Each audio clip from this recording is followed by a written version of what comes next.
Bajarê Dirbêsiyê yek ji bajarên biçûk di Herêmê Kurdî de tevî biçûkbûna vî bajarî gelek hunermend, nivîskar û wênesazan di nava xwe de hemêz dike. Yek ji wan Mahîn Şêxanî got di gelek bêşingehê hunerî de bi tabloyên xwe beşdar bûye.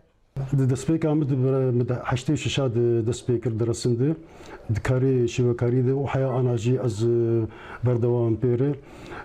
ئەز ناو ڕەنگا دەم ناو زەیتێ دەمێ ناو بێناوی دەمێ مگەلک معارد شێکردن لەگەلک باژارە قامشلۆ حسچە دەربیسی شەش هەفت هەبێ بلکی زیدەی وەرێ بن یەک جوان دیاربەکر ببێت تالی ئەوژەی جەماعی بوو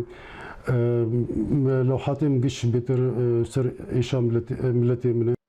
Mahîn Şêxanî ji bilî girtina perîka şîweyê pînosê jî di nava tiliyê xwe de digire û di demê valabûna xwe de dest bi nivîsandina helbest, kurte çîrok û pirtûka dike û gelek berhemên wî yên nivîskî hene.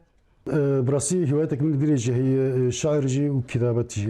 كتابة قصة قصيرة بعربي جدري نسيلم كردي جدري نسيلم وشاعر جي بكردي بعربي شروكا كند قصة قصيرة جم مجموعة هي جرد بين مجموعة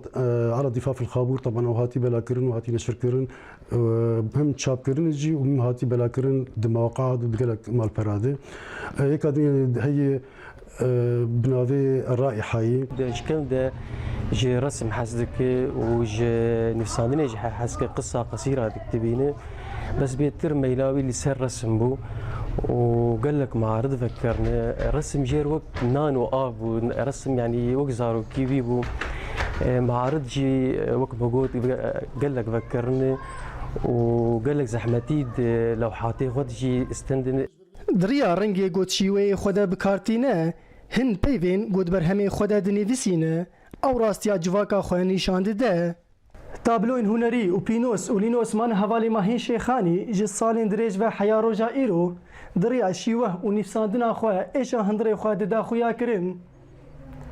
Rodî Çolî Orient News Dirbêsiyê.